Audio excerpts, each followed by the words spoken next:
And direct, nag-usap na 'di ba si Sen Aimee at saka si Baste? Yes, oo, nakakatawa yung usap nila, promise. Nakakatawa.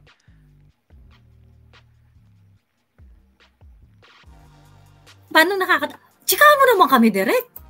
Kasi Chismis di ba si Senator magaling din magbisaya. So hindi ko masyado naintindihan pero parang ang tono is, huy, parang ganun eh. Ano yung pinost mo? Parang ganun. Tapos parang ang sabi, kasi yung ganyan. Ang ano ko lang it's in Bisaya, hindi ko talaga naiintindihan ng gusto. Basta ang alam ko, iba yung nakarating kay Baste. Iba yung nakarating sa kanya na parang nagsusorry siya kay BBM. Parang ganun. Sobrang hindi naman.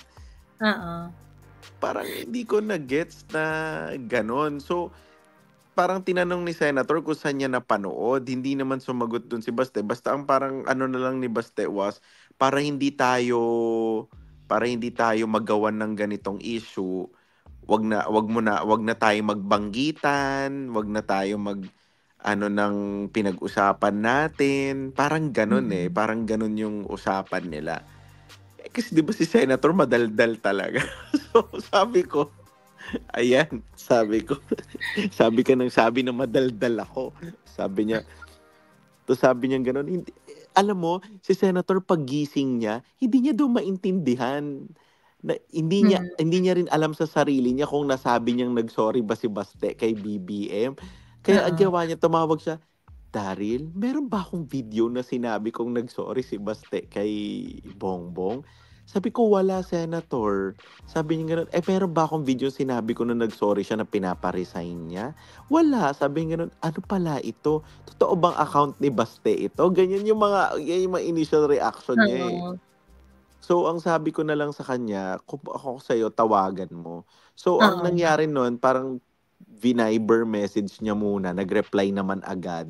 Pwede ba akong tumawag? So, nag-usap sila, ganun ng ano niya. So, ano yun parang hindi ko masabi syempre ayoko namang pero parang parang pinag-aaway talaga sila. Nakakatawa talaga.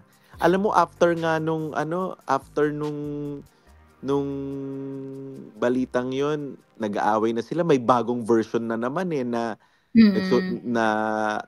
ang interpretation nila sa sinabi ni Baste, baliw si Senator Ivy. Sinabihan niya daw na baliw si Senator Ivy. Nakakatawa yun. Ang tawag dito yung parang, ang ano yata, well, tingin ko, dahil doon sa kasi the way it was reported by ABS-CBN, na nireport yung content ko, buwiset. Kasi pinlay ko yung video nung interview sa ANC. Ang tawag dito, yung nila doon, yung thumbnail nila doon, Baste issued an apology. Hindi apology yun. It was more of like a pasintabi or an excuse me. Parang, di ba paulit-ulit yan sa live natin Kaya, ang pagkakamali talaga dito ni Baste, hindi siya nanonood ng live mo. Oo.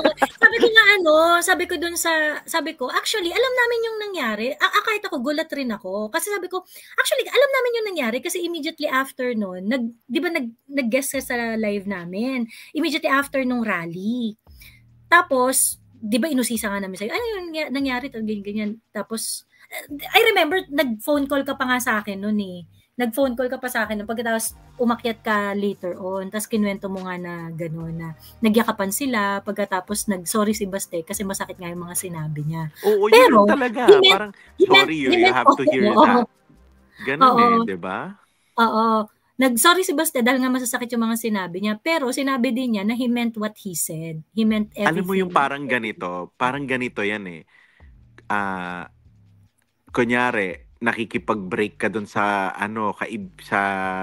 nakipag-break ka sa jowa mo. Habang nakikipag-break ka, nandoon yung kaibigan niya. After mo makipag-break dun, kung nag-walk out yung binrake mo, magsusorry ka dun sa kaibigan kasi kailangan niyang mapanood o marinig yung breakup nyo. Parang ganun yun na hindi ako masyado marunong sa sa ganyan. Pero yun eh, parang shit, kailangan mong pagdaanan ito, etong ganyan. Oo. So, hindi ko Na naintindihan blown yun. out of proportion, oo. Yeah. Ayun.